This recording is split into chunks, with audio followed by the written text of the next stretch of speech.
এই যে yummy tasty kasundi, কত ভালো লাগে খেতে শাক দিয়ে কাসুন্দি দিয়ে মেখে। তো এই যে মাছ নিয়ে নিয়েছি, শোল মাছ আর কই মাছ একসাথে মাখা মাখা করে রান্না করেছি, এটা নিয়ে নিয়েছি।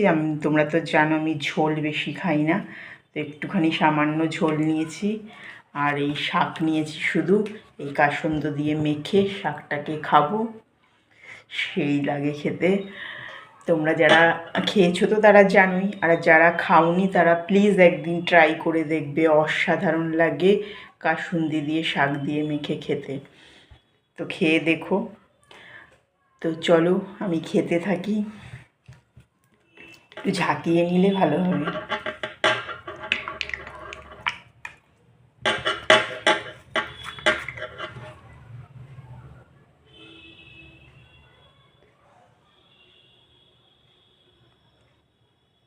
বেশি খাবো না, পেটে ফেটে যদি ব্যথা করে, তো এই জন্য নিয়ে নিলাম। তো শাকটা দিয়ে ভাতটাকে মাখবো।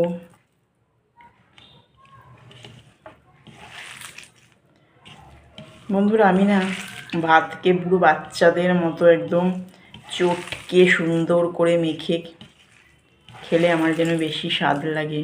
আমি যেন পুরো চটকে ভাত মাখতে ভালোবাসি।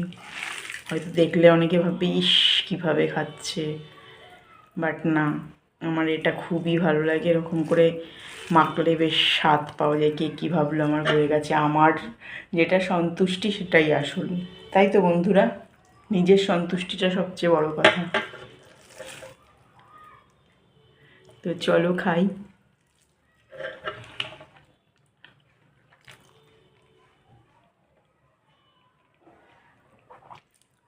ফাটাফাটি স্বাদ পুরো। ওই কাসুন্দি দিয়ে শাক মেখে খেতে যে কি ভালো লাগে বন্ধুরা।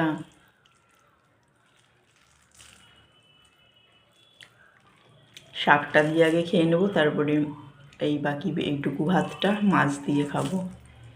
তো চলো আমি খেতে থাকি। শুভ দুপুর সবাইকে। তোমরা ভালো করে সবাই লাঞ্চ করে নিও কিন্তু, ঠিক আছে?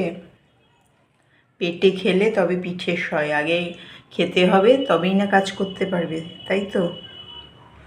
চলো বন্ধুরা সবাই সুন্দর করে লাঞ্চ করে নাও। টাটা, সবাই খুব ভালো থেকো। টাটা।